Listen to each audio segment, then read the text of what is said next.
The first pilot does something that makes no sense. He does not turn. The Japanese fighter is right behind him.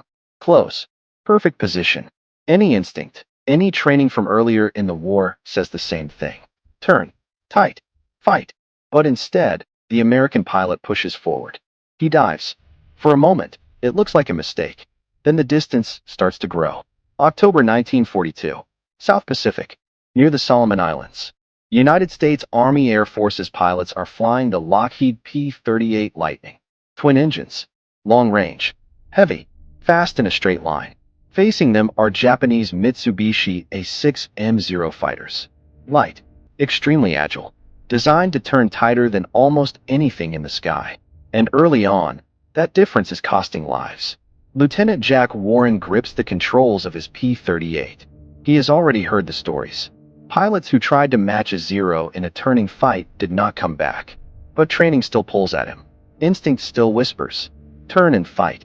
The radio crackles. A voice cuts through. Calm, controlled. Do not turn with them. Climb. Dive. Keep your speed. Warren looks ahead. Blue sky. Scattered clouds. No immediate threat in front. Behind him, a Zero is closing. He has seconds to decide. This is not just a dogfight. This is a test of a new idea. Earlier in the war, American pilots approached air combat with assumptions built on older aircraft. Turning battles. Close engagements. Outmaneuver the opponent in tight circles. But the Zero changed everything. It could turn faster. Climb sharply at lower speeds. It felt almost weightless compared to heavier American fighters. Pilots who tried to outturn it found themselves trapped. So something had to change. Major John Mitchell and other experienced pilots began analyzing what was really happening in these encounters. Not just who was better, but why. They noticed a pattern. The Zero dominated at low-speed turning fights. But it paid a price for that agility. It had less protection, less weight, and most importantly, it could not match the raw speed of aircraft like the P-38 in a dive or sustained high-speed flight.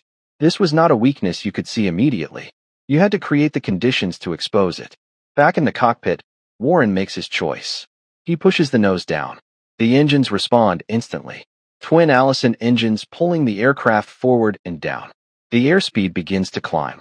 200 miles per hour. 250. 300. The controls grow heavier. The aircraft feels solid. Stable. Behind him, the Zero follows. At first, the Japanese pilot sees them move and reacts. He dives as well, trying to stay within range. For a few seconds, the distance holds. Then something changes. The P-38 continues to gain speed. The Zero begins to lag. This is the moment the new tactic was built for. Not a turn, not a circle, an energy fight. Energy in air combat is a combination of speed and altitude. The higher and faster you are, the more options you have. The P-38 is built for this kind of fighting. Heavy frame, powerful engines, strong in a dive, capable of converting altitude into speed quickly. The Zero is not designed for sustained high-speed dives. Its lighter structure begins to limit how aggressively it can follow. Warren glances back. The Zero is still there, but further now, not gaining. That changes everything. He levels out slightly, then begins a shallow climb. This is the second part of the tactic. Do not stay low. Use the speed you gain to climb back up. The engines strain, but they hold. The P-38 climbs steadily. Behind him, the Zero tries to follow again. But now it faces a different problem. Climbing at higher speeds requires power and structural strength. The Zero starts to fall behind further. Warren now has something he did not have before. Control. He is no longer reacting. He is setting the pace. But the fight is not over. Because there is a risk in this tactic. A serious one. If the dive is mistimed, if the pilot hesitates, if the Zero gets too close before the speed advantage builds, there is no room to recover. No tight turn to escape. No second chance. This is a commitment. Back at higher altitude, Warren scans the sky. For a moment, it is quiet.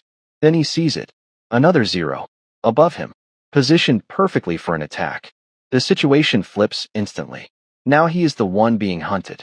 Altitude lost. Speed reduced from the climb. The second Zero begins its descent. Fast. Precise. Warren has just proven the new tactic can create distance. Now he has to prove it can save him when he starts at a disadvantage.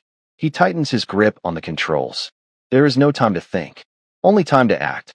and one wrong move will erase everything he just gained. The second Zero drops in from above.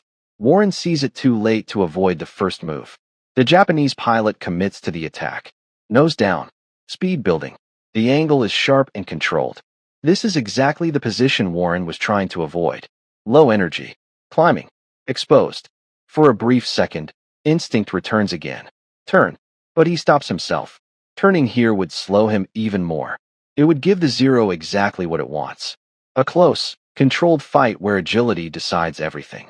Instead, he does something harder. He holds his nerve. He pushes forward again. Not a full dive this time. There is not enough altitude. Not enough space. But enough to build speed. The P-38 begins to accelerate.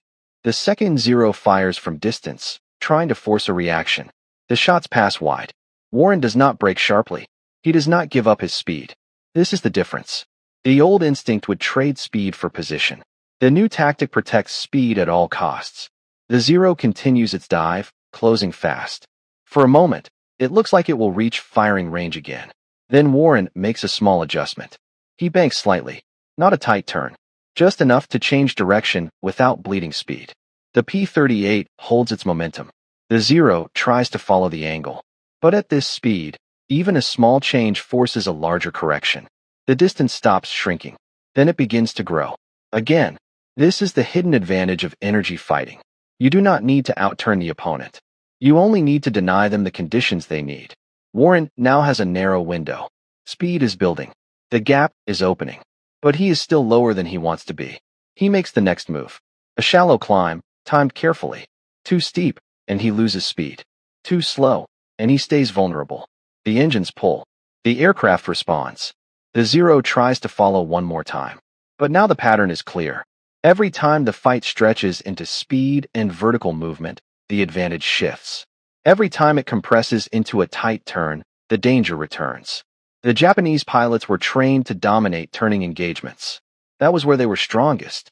But this fight is no longer happening on those terms. Warren reaches a safer altitude. He checks behind him. Both Zeros are still in the area, but neither is in a strong position. This is the moment where the tactic proves its full value. It is not just defensive. It creates opportunity. Warren spots one of the Zeros attempting to regain altitude after its dive. Climbing. Slower. Exposed. Now the roles reverse.